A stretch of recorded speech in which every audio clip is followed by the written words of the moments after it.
What is going on, Duke Nation? This is Victor, back with another Duke basketball update. And Blue Devils fans, we've got a situation. Duke just missed out on their top transfer target. And now, everything changes because Flory Badunga is headed to University of Louisville. And instead of anchoring our defense, he might be standing in our way next season. Yeah, that one hurts. But here's the thing. This is where championship programs separate themselves. Because now, it's on Jon Scheyer to pivot. And not just pivot, but make the right move. Today we're breaking down the 5 best center options Duke should target right now, what they bring to the table, and which one could actually replace Patrick Ngongba if he heads to the NBA. And trust me, this decision could decide whether Duke is a title contender or just another talented team. But before we get into it, if you're a real Duke fan, smash that like button, subscribe, and help us hit our goal of 700 subscribers. We're getting close, and this offseason is just getting started. Let's be real. This isn't just about missing out on Badunga. This is about what comes next, because everything depends on one major question. Is Patrick Ngongba coming back or going to the NBA? If he stays, Duke is in great shape. If he leaves, Duke has a massive hole at center, and that's not something you can fix with a freshman alone, even someone as talented as Cameron Williams coming in. So let's break down the 5 options. Let's start with the obvious. The best move Duke can make is not replacing Ngongba, it's keeping him. Ngongba had a breakout season, became a full-time starter, anchored one of the best defenses in the country, developed into a legit offensive threat. He was a lob threat, a rim protector, a physical presence inside.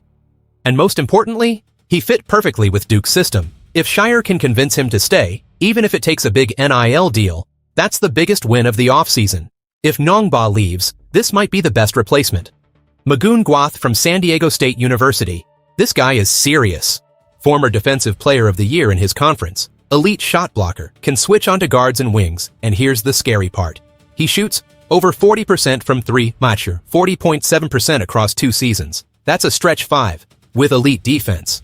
That's rare. That's modern basketball. That's exactly what Duke needs. Next up, Masamba Diop from Arizona State University. This one is interesting.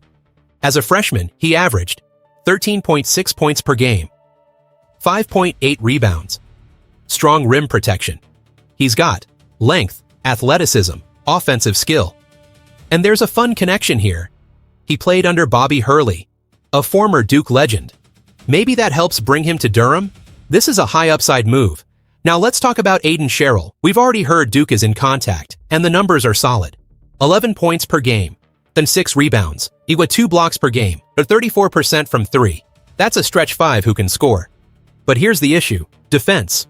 Alabama wasn't elite defensively, and Sherrill struggled at times in coverage. So if you bring him in, you're gaining offense, but maybe losing some defensive stability. Now for the under-the-radar option, Chalma Show from College of Charleston. 7 foot, but only about 190 pounds. So yeah, he needs to bulk up. But the upside? Very intriguing. Can run the floor, has ball handling ability, shows flashes of perimeter shooting. This is more of a development pick, but in the right system, he could turn into something special. All right, Duke Nation. Here's the truth. This decision is everything, because Duke already has elite recruits, strong coaching, championship expectations. The missing piece? The right big man. If they get this wrong, we might see another deep run and another painful exit. But if they get it right, this team could win it all. Now I want to hear from you. Who do you want Duke to go after? Keep Ngongba? Go after Gwath? Take a shot on Diop? Or bring in Sherrill? Drop your thoughts in the comments. I'm reading all of them. And if you enjoyed this video, don't forget to like, subscribe, and help us hit 700 subscribers. Getting closer every day, and this offseason is going to define everything. This is Victor.